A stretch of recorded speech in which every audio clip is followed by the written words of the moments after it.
Ghana is holding presidential and parliamentary elections today amid hopes for an economic revival after what's been called the worst financial crisis in a generation, which led to a major debt default in the West African nation.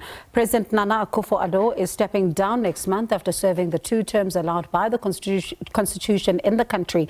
The world's second largest cocoa producer and a significant gold producer, 12 candidates are vying to succeed him, but the race is seen as primarily between Vice President Mahamudu Bawumia as well as chosen successor of Akufo-Addo's new Patriotic Party and former President John Dramani Mahama of the National Democratic Congress. For more on this now, let's speak to SABC News Correspondent Nabil Ahmed Rufai. Nabil, good afternoon to you and thank you so much for your time. Let's just start with things on the ground. Have they been smooth?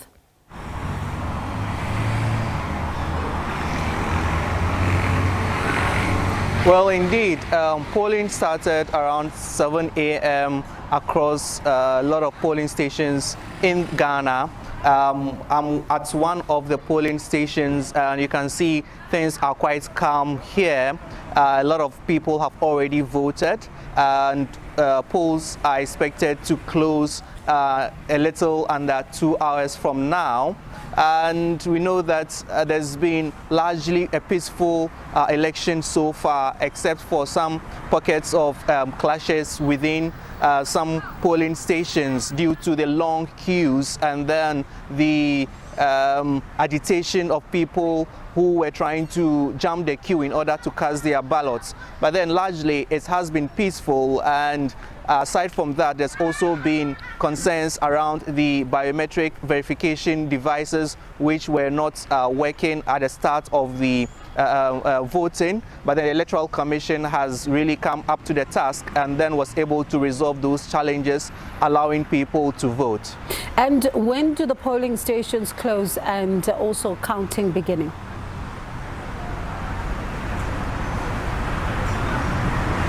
Indeed, at some of the polling stations that really started on time at 7 a.m.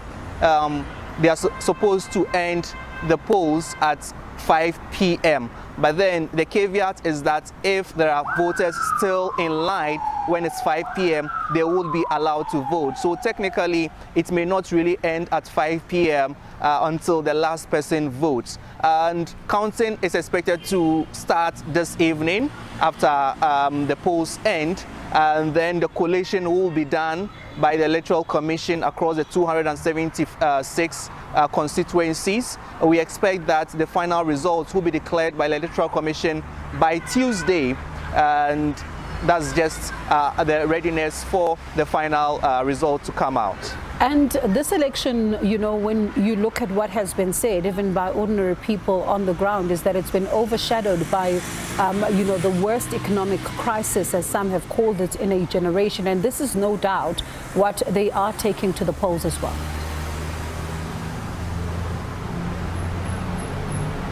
Well, indeed, the ailing economy is one of the key issues that is likely to determine the outcome of the polls. Whereas there are a lot of people who are not happy about how this particular government has handled the economy, there are others who also sympathize with the ruling government and would want to give them more time in government. But largely, polls have tipped the former president, John Mahama, to win this election. But on the other side, the ruling government is also doing all it can to make sure that it retains power. But at the end of the day, the 90 million people who are voting today will be the final deciders of that. And let's talk about young people and the crucial role that they play, particularly when you look at, you know, the levels of unemployment and also some of the concerns that they will have as well.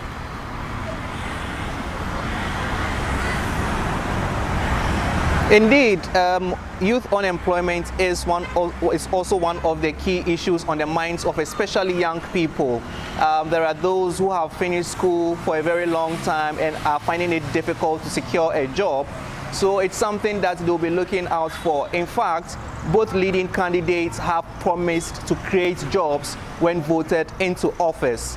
And this is something that if the young people resonate with, then they would know which particular candidate they would vote for. But for first-time voters, we know that nearly 3 million first-time voters are expected to take part in this electoral process, and their decision will also matter in this whole process. All right, Nabil, thank you so much for that update. Let's catch up with you a little later on and also see in the coming days then what happens. That SABC News Correspondent Nabil Ahmed Rufai live for us from Ghana there.